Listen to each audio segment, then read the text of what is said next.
Le Parti socialiste, qui n'a pas été épargné lui non plus par les affaires, est confronté depuis plusieurs mois à un autre grave problème. Il est purement et simplement au bord de la faillite.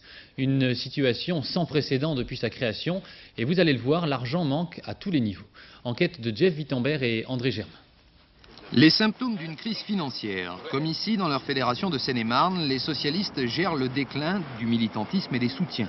2000 adhérents dans les années 80 dans ce département d'Île-de-France, 1 millier à peine aujourd'hui et un budget assuré à 40% par les entreprises. La seule bonne volonté des militants ne suffirait pas.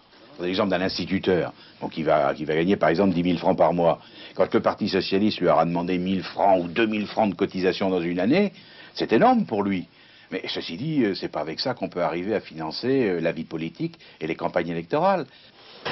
Problème identique, mais changement de décor et d'échelle, rue de Solferino. Un chiffre circule, le trou atteindrait 70 millions de francs à la fin de l'année. Pas question ici d'avouer un tel gouffre. On admet par contre que les banques font défaut. La GMF, qui accordait de larges découverts, arrête ses activités bancaires.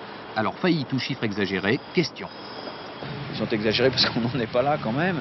Qu'en plus nous avons des recettes potentielles qui sont annoncées. Enfin je veux dire, on aura nos dotations publiques, on aura nos cotisations d'élus, on peut vendre cet immeuble, donc on n'est pas dans une situation, comment dire, dramatique au sens économique du terme.